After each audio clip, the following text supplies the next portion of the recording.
संसार दुखालय है, संसार द्वंद्वमय है। उपासक द्वंद्वों में फंस जाएगा, विषमता में फंस जाएगा, दुख में फंस जाएगा।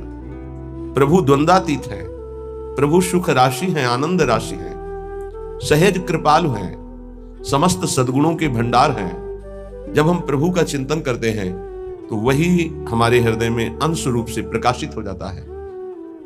तो प्रायः सबके मुख से निकलने लगता है, ये तो मनुष्य रूप में साक्षात भगवान है, ये तो भगवान है। क्यों? क्योंकि भगवान का चिंतन करते करते समस्त भागवतिक गुण आ गए। और जब संसार का चिंतन केवल होता है, स्वसुख वांछा होती है, तो ऐसा नीच स्वभाव हो जाता है कि सबके मुख से निकलने, ये तो राक्षस है मनुष्य रूप में। तो खास बात निकली चिंतन। यदि उपासक का चिंतन शरीर का होता है, शरीर के भोगों का होता है, शरीर के सुखों का होता है, तो वो उपासक नहीं, वो विषयी है। यदि विषयों का सेवन करते हुए भी प्रभु का चिंतन होता है तो वो उपासक है, चाहे गृहस्थ हो चाहे विरक्त हो। प्रभु के सिवा अन्य किसी का चिंतन होना अपने अंतःकरण को मलिन करना, अपनी स्थिति को बिगाड़ना है। केवल प्रभु का चिंतन करना, बहुत कम समय में भगवत प्राप्ति कर लेना है। ये बात हृदय में बैठा लिए। हम जिसका चिंतन करते हैं वो बिना प्रभाव दिए नहीं रहता, ध्यान रखना। तो जब हम गंदी बातों का चिंतन करेंगे, जगत का चिंतन करेंगे, तो जगत को भगवान ने दुखालयम कहा है। चाहते सुख और चिंतन करते हो संसार का, तुम्हें सुख मिलेगा। जो आनंद सिंधु सुख राशि प्रभु हैं, सुख चाहते हो तो प्रभु का चिंतन करो। जब दुख नहीं चाहते हो तो सुख सिंधु प्रभु का चिंतन क्यों नहीं करते? चाहते हो सुख और चिंतन करते हो संसार का, चाहते हो सुख और करते हो पाप, जिसका परिणाम है दुख। पाप का तात्पर्य होता है शास्त्र विरुद्ध आचरण, वही पाप कहलाते हैं, वही अपराध कहलाता है। इसलिए हर उपासक को हर क्षण अपने आराध्य देव के चिंतन को संजोना चाहिए, संवारना चाहिए, छुपाना चाहिए, बचाना चाहिए, पचाना चाहिए। ऐसा कर ले गया तो दिव्यानुभूतियां उसके हृदय में ऐसी सच्ची मानिए, आपको जो सुख प्रभु के चिंतन में मिलेगा वो ब्रह्मा के पद में भी नहीं है। ये केवल कथा नहीं है कि प्रवचन किया जा रहा है केवल। आप चित्त जोड़िए थोड़ा प्रियालाल से, किशोरी जी के चरणों में चित्त को जोड़िए, राधा नाम से चित्त जोड़िए। जपना और चित्त जोड़ना थोड़ा अलग अलग है। चित्त जोड़ने का मतलब है तन्मयाहा स्थिति। नाम चल रहा है, नाम देख रहे हैं, नाम सुन रहे हैं और कुछ चिंतन नहीं है, उसे तन्मय कहा जाता है। नाम में तन्मय, रूप में तन्मय, लीला में तन्मय, सेवा में तन्मय। बिना तन्मय के चित्त संसार का चिंतन करता है और क्रियाएं भागवतिक होती हैं तो आनंद का अनुभव नहीं होता है। इसका उल्टा हो तो आनंद का अनुभव हो जाए। क्रियाएं भले व्यवहारिक सांसारिक हो, चिंतन भागवतिक हो, यह कठिन बात पड़ती है। इसीलिए प्रायः अध्यात्म में जल्दी मन टिकता नहीं है, व्यवहार में ही मन जाता है। क्रियाएं भागवतिक, आरती, पूजा, माला, चिंतन भोगों का, जगत का, देह संबंधियों का। खूब अंदर देखिए इस बात को, तो आनंद का अनुभव नहीं हो रहा जिसे भगवदानंद कहते हैं। इसीलिए श्रीपाद प्रबोधानंद जी महाराज कह रहे हैं, अशुलभ मिहि लोके लब्धुमिच्छस्य यत्नाद, यदि विपुल धन स्त्री पुत्र गेहोत्तमादि, कर निपत मुक्तिम कृष्ण भक्तिम च कांक्षस, यदि वस पर धामई वाद्य वृंदावनाख्यम। तुम्हें बहुत संपत्ति की चाह है, मेरे प्रभु का भजन करो। सच्ची मानिए, ऐसी संपत्ति प्राप्त होगी कि न पारमेष्ठ्यम न महेंद्र धिष्णम न सार्वभौमम न रसाधिपत्यम न योग सिद्धिर न पुनर्भवम बात। विश्वास करो। 4 दिन भजन करते हो, ऊब जाते हो, ऐसे नहीं। लक्ष्य की प्राप्ति के लिए प्राणों की बाजी लगाई जाती है, चाहे कोई लक्ष्य हो। लौकिक लक्ष्य में क्या खिलवाड़ से कोई विजय प्राप्त करता है? प्राणों की बाजी लगाकर जब अभ्यास किया जाता है तो साधारण से साधारण और असाधारण से असाधारण सब पर विजय प्राप्त की जाती है, जब प्राणों का मोह छोड़कर अभ्यास किया जाता है। ऐसे ही भजन का अभ्यास आप मान लीजिए, जो चाहिए वो प्राप्त हो जाएगा। श्रीपाद कह रहे असुलभ मिह लोके लब्धुमिच्छस्य यत्नाद, तुम प्रयास से उतना धनी नहीं हो सकते हो जितना भगवत कृपा से हो जाओगे। प्रयास तो सब कोई कर रहा है कि मैं सर्व सुखों का भोक्ता बन जाऊं, पर बन पा रहा है क्या? भगवान के नाम का चिंतन करते हुए जथा लाभ संतोष सदा काहू सो कछ न चाहोंगो, ये स्थिति सुदामा जी की थी। कई कई दिन घर में भोग नहीं लगता था, तुलसी दल और चरणामृत से बच्चों का पोषण होता था। एक दिन द्वारिकाधीश की कृपा कटाक्ष हुई, द्वारिकापुरी की तरह वैभव सुदामापुरी में। भगवान के लिए कुछ मेहनत करनी पड़ती है। एक संकल्प से अनंत ब्रह्मांडों का सृजन हो गया, लेकिन बलिहारी सुदामा जी की एक दाना भी नहीं पाया वहां का। वो भिक्षा से ही जीवन यापन करते रहे। पत्नी से कहा तुम्हें सुख सुविधा चाहिए थी, मेरे मित्र ने दे दी। मैं सिर्फ श्री कृष्ण से प्यार करता हूं, श्री कृष्ण के वैभव से नहीं। ये क्या चाहिए? असुलभ मिह लोके, जो तुम्हें इस लोक में सुलभ नहीं हो सकता वो तुम्हें प्राप्त हो जाएगा। ये आंतरिक बात है। जब आपकी स्थिति ऊंची उठेगी भजन से, तो दिव्यताएं आपके सामने आएंगी। जैसे आप बैठे हैं, ऐसे दिव्य लोकों के वैभव, दिव्य लोकों के देवता, दिव्य लोकों की सिद्धियां उस उपासक के सामने उपस्थित होती। मुझे भोगो, मुझे स्वीकार करो, क्या चाहिए तुम्हें, बोलिए। और जब वो नहीं बोलता है तब स्थिति आगे बढ़ती चली जाती है। आखिर में श्री भगवान को आना पड़ता है, क्या चाहिए। जब उनसे भी नहीं बोलता है तब वो अधीन हो जाते हैं और संग संग डोलते हैं। जहां मेरा भक्त चरण रखे वहां रखूं मैं हाथ, पीछे पीछे मैं फिरूं कभी न छाड़ू साथ।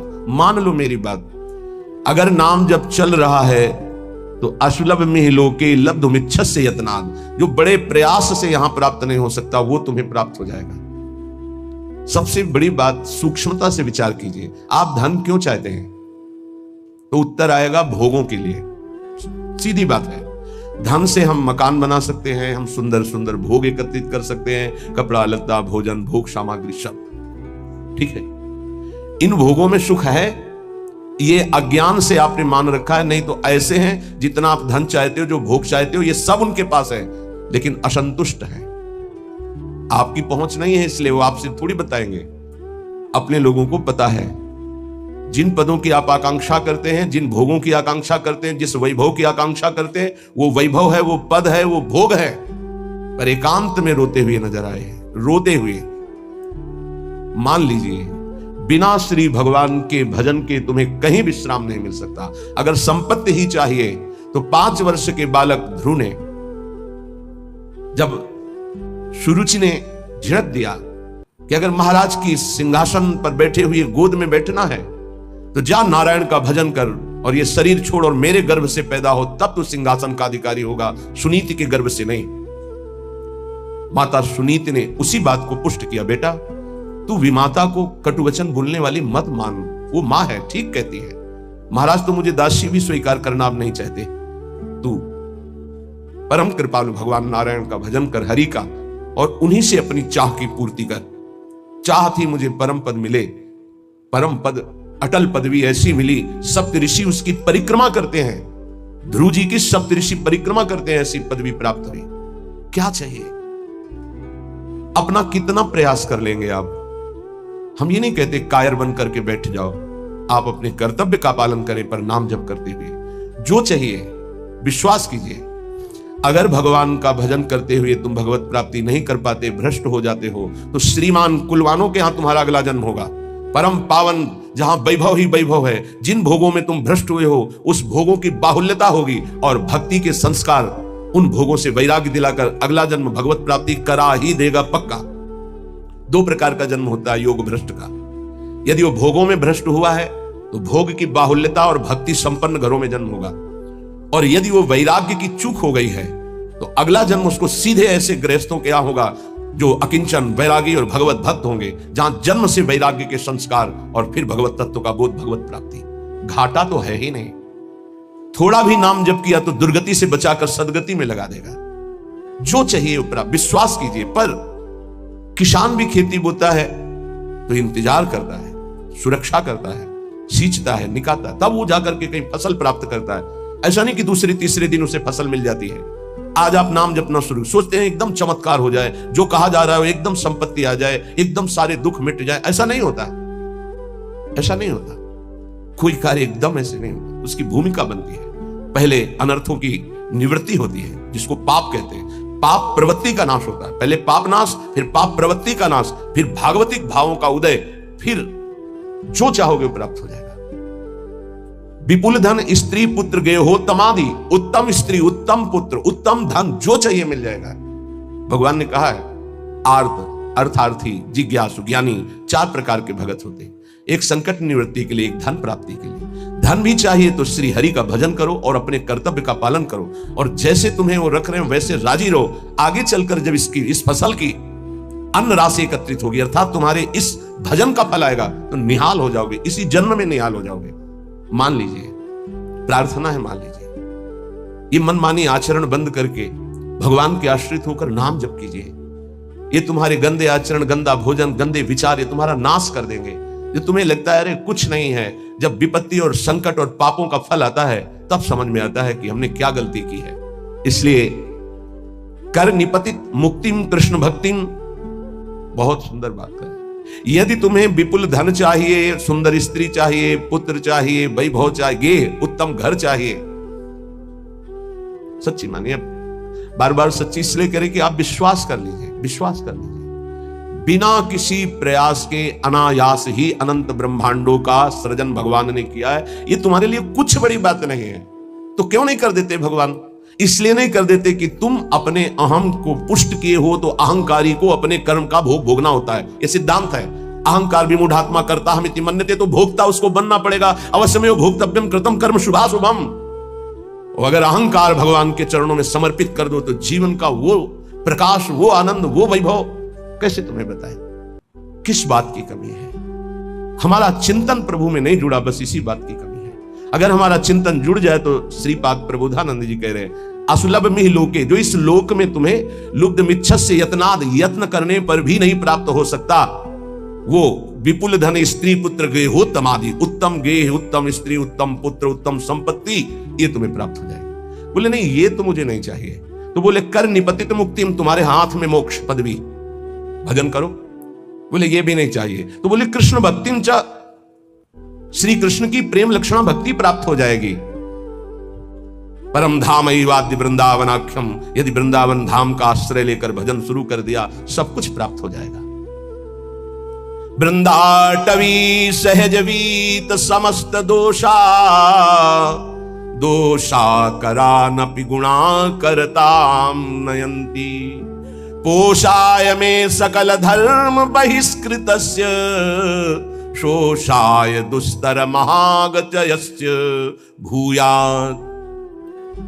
चाहे जितना बड़ा पापी, नीच आचरण करने वाला दोषी पुरुष हो, वृंदाटवी सहज वीत समस्त दोषा, दोषा करानपि गुणा करताम नयंती, जिसमें एक भी गुण नहीं है, केवल पापाचरण है, ऐसा पुरुष भी यदि धाम का आश्रय ले ले और नाम जब शुरू कर दे, तो कह रहे हैं सर्व दोषों का नाश करके सर्व गुणवान बना देता है।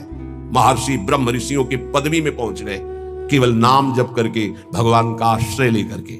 पोषाय में सकल धर्म बहिष्कृतस्य, मेरे में एक भी धर्म नहीं, मैं सर्व धर्मों से बहिष्कृत हूं, पर मेरा महान पालन किया वृंदावन ने, और मेरे दुस्तर पापों का नाश करके सर्व गुणवान बना दिया। श्रीपाद प्रबोधानंद जी कहते हैं। देखो, सिद्धांत को समझ लोगे तो बहुत सुखी हो जाओगे। एक भृंगी नाम का कीड़ा दूसरी जाति के कीड़े को लाकर मिट्टी के घरौंदे में पैक करता है, फिर उसे ऐसे डंक मारता है, और भन डंक इसलिए मारता है, उसको आकर्षित करता है अपनी तरफ। वो भयवश उसका चिंतन करता है। चिंतन करते करते वो तदाकार हो जाता है, और उस बिना शरीर छोड़े उसी शरीर से वो भृंगी जाति का कीड़ा बन जाता है। और जब हम प्रभु की शरण में होकर प्रभु का प्रेम से भजन करते हैं, तो हम भगवत स्वरूप नहीं हो जाते। ब्रह्मविद ब्रह्मयु भवती, वो भृंगी कीड़ा बन गया बिना शरीर छोड़े। ऐसे इसी शरीर में आप भगवान के स्वरूप हो जाएंगे, क्योंकि भगवान के स्वरूप आप हैं।